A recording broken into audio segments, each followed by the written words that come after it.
حضرت ابراہیم علیہ السلام ایک طویل عرصہ قبل سلطنت بابل میں پیدا ہوئے۔ ان کو بچپن میں ہی حکمت سے نوازا گیا تھا اور اس نے انہیں بہت خاص بنا دیا تھا۔ آپ علیہ السلام کی پیدائش اس وقت میں ہوئی جب لوگ سورج، چاند، ستاروں اور یہاں تک کہ پتھر سے بنے بتوں کی پوجا کیا کرتے تھے۔ ابراہیم علیہ السلام کے والد ایک مجسمہ ساز تھے اور وہ اپنے ہاتھوں سے یہ مورتیاں بناتے تھے۔ ان کے والد نے کبھی اللہ تعالیٰ کی عبادت نہیں کی تھی۔ بچپن میں ابراہیم علیہ السلام بیٹھ کر اپنے والد کو پتھر سے ان مجسموں کو تراشتے ہوئے دیکھتے۔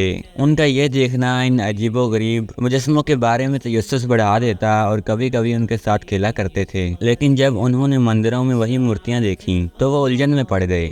انہوں نے سوچا کہ لوگ ان پتھروں کے بتوں کو کیوں سجدہ کر رہے ہیں۔ چنانچہ ایک دن انہوں نے اس بارے میں اپنے والد سے پوچھنے کا فیصلہ کیا۔ جب ان کے والد مردوک کا مجسمہ تراش رہے تھے، ابراہیم علیہ السلام نے پوچھا، لوگ ان کھلونوں کی پوجا کیوں کر رہے ہیں جنہیں تم خود بنا رہے ہو؟ ان کے والد نے جواب دیا، وہ ہمارے دیوتاؤں کی نمائندگی کرتے ہیں۔ اگرچہ اس وقت ابراہیم علیہ السلام کی عمر صرف 7 سال تھی، لیکن وہ ہنسنے کے سوا نہ رہ سکے۔ سال گزر گئے اور حضرت ابراہیم علیہ السلام 16 سال کے ہوئے۔ وہ علم اور حکمت میں بڑھ چکے تھے۔ وہ جانتے تھے کہ اللہ تعالیٰ ہی حقیقی معبود ہے۔ جیسے جیسے وہ بڑے ہوتے گئے، بتوں کے لیے ان کی نفرت گہری ہوتی گئی۔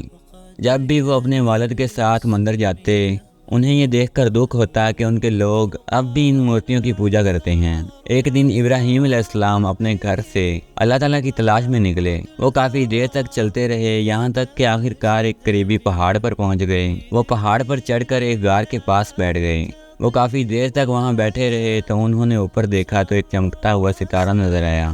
ستارے کی خوبصورتی سے حیران ہو کر انہوں نے سوچا، کیا یہ خدا ہو سکتا ہے؟ لیکن تھوڑی دیر بعد ستارہ غائب ہو گیا۔ انہوں نے محسوس کیا کہ ستارہ خدا نہیں ہو سکتا، جیسا کہ سچا خدا کبھی غائب یا ختم نہیں ہو سکتا۔ تھوڑی دیر بعد چاند نظر آیا۔ چاند بہت خوبصورت تھا اور ابراہیم علیہ السلام نے سوچا کہ کیا یہ خدا ہو سکتا ہے۔ وہ گھنٹوں چاند کو دیکھتے رہے، لیکن آخر کار چاند بھی غائب ہو گیا۔ ابراہیم علیہ السلام کو معلوم ہوا کہ چاند بھی خدا نہیں ہے۔ مایوس ہوئے، لیکن پھر بھی تلاش کرتے ہوئے وہ پہاڑ کی چوٹی پر آسمان کو دیکھتے رہے۔ صبح ہوتے ہی سورج طلوع ہوا، جو کہ روشن اور بہت بڑا تھا، اور ایک بار پھر ابراہیم علیہ السلام نے سوچا کہ یہ خدا ہو سکتا ہے۔ تاہم شام کو جب سورج مغرب میں غروب ہوا تو انہیں معلوم ہوا کہ سورج بھی خدا نہیں ہے۔ وہ جانتے تھے کہ سچا خدا کبھی ختم نہیں ہو سکتا، اور تب حضرت ابراہیم علیہ السلام نے حقیقت کو سمجھا، سچا خدا کبھی پیدا نہیں ہو سکتا۔ انہوں نے جان لیا تھا کہ سورج، چاند اور ستاروں سمیت ہر چیز کا خالق اللہ ہے۔ پھر شکر ادا کرتے ہوئے زمین پر سجدہ کیا، اور وہ جان چکے تھے کہ انہیں اللہ تعالیٰ نے حق کی ہدایت دی ہے۔ تب ہی اللہ تعالیٰ نے انہیں اپنا پیغمبر چنا۔ خدا نے انہیں ان کی قوم کے لوگوں کی رہنمائی کے لیے چنا تھا۔ یہ حضرت ابراہیم علیہ السلام کے لیے ایک نئی زندگی ہونے والی تھی۔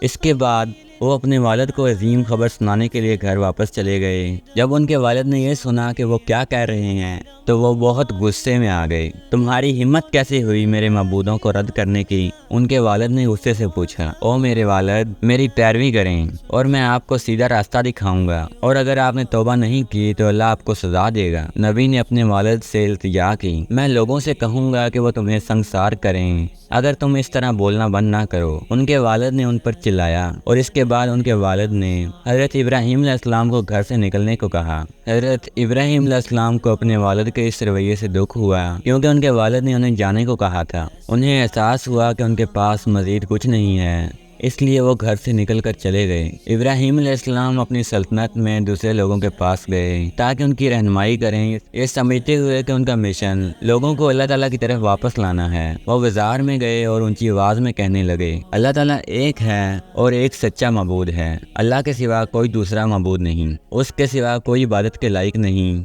میں بتوں کے آگے سجدہ نہیں کروں گا۔ بازار میں لوگوں کو یہ بات سن کر بہت غصہ آیا۔ تم ان بتوں کی کیوں پوجا کرتے ہو؟ حضرت ابراہیم علیہ السلام نے ان سے پوچھا، کیا تمہیں احساس نہیں کہ ان کے پاس کوئی طاقت نہیں ہے؟ لوگوں نے انہیں دھمکایا اور کہا کہ وہ چلے جائیں۔ چنانچہ حضرت ابراہیم علیہ السلام کو بازار بھی چھوڑنا پڑا۔ لیکن حضرت ابراہیم علیہ السلام نے انہیں یہ دکھانے کا منصوبہ بنایا تھا کہ بت حقیقی معبود نہیں ہے۔ ایک دن دریا کے کنارے کے قریب ایک بڑا جشن تھا، اور حضرت ابراہیم علیہ السلام کو معلوم تھا کہ کہ شہر کے تمام لوگ وہاں ہوں گے۔ وہ اس وقت تک انتظار کرتے رہے جب تک کہ انہیں یقین نہ ہو گیا کہ شہر میں کوئی باقی نہیں بچا۔ پھر وہ کلہاڑی لے کر مندر میں چلے گئے۔ مندر کے اندر بہت سے بت تھے اور ابراہیم علیہ السلام نے انہیں ایک ایک کر کے توڑنا شروع کر دیا۔ انہوں نے سب سے بڑے بت کے علاوہ تمام بتوں کو تباہ کر دیا اور کلہاڑی سب سے بڑے بت کے گلے میں لٹکا دی اور مندر سے نکل گئے۔ اگلے دن جب بستی کے لوگ عبادت کے لیے مندر میں آئے تو وہ بتوں کے ٹکڑے ٹکڑے دیکھ کر حیران رہ گئے۔ بکھرے ہوئے ٹکڑے ہر طرف پڑے تھے۔ لوگ اکٹھے ہوئے اور بحث کی کہ یہ خوفناک کام کس نے کیا ہے۔ ان میں سے ایک نے بتایا کہ کچھ دن پہلے بازار میں ایک نوجوان تھا،